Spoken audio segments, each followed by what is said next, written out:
Hali gani mwanafamilia wa channel tupendwa hapa Kilo Media. Kama ndo mara ya kwanza, basi nikusihi usisahau kusubscribe, kulike, kushare pamoja na kucomment. Bwana Diamond Platnumz ameweza kufunguka mengi akisema kwamba bila Zuchu hawezi, yani yeye Zuchu ndo kila kitu, na anatamani kuweza kuona maisha yao yakibadilika kadri siku zinavyozidi kwenda, kwa sababu kuna mengi ambayo anahitaji kuweza kunena naye.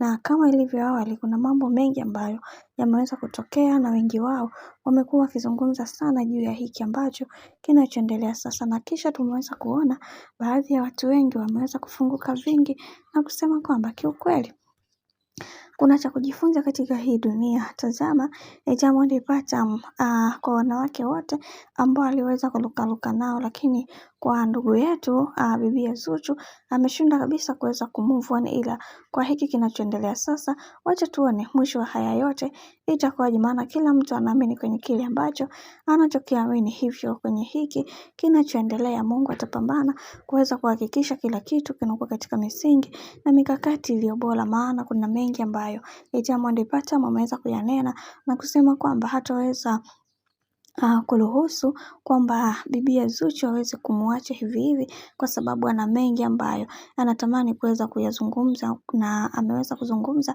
akisema kwamba yeye kama yeye atapambana kuweza kuhakikisha kila kitu kinakuwa katika misingi na mikakati iliyo bora, kwa sababu kuna mambo mengi ambayo yamekuwa yakitokea katika maisha yake na kila mtu anaamini kwenye kile ambacho kinachoendelea. Kwanza kuna mambo mengi ambayo yameweza kutokea kwa upande wake, kwa sababu kuna vingi ambavyo vimeweza kutokea na wengi wao wakasema kwa hiki kinachoendelea sasa, wacha tuone mwisho wake itakuwaje. Bwana, mambo ni mengi sana juu ya hiki ambacho kinachoendelea sasa. Mimi nikusihi kitu kimoja, kama ndo mara ya kwanza, basi usisahau kusubscribe, kulike, kushare pamoja na kucomment, maana ukifanya hivyo utakuwa umejiweka katika nafasi nzuri ya wewe kuweza kuenjoy na kufurahi pia.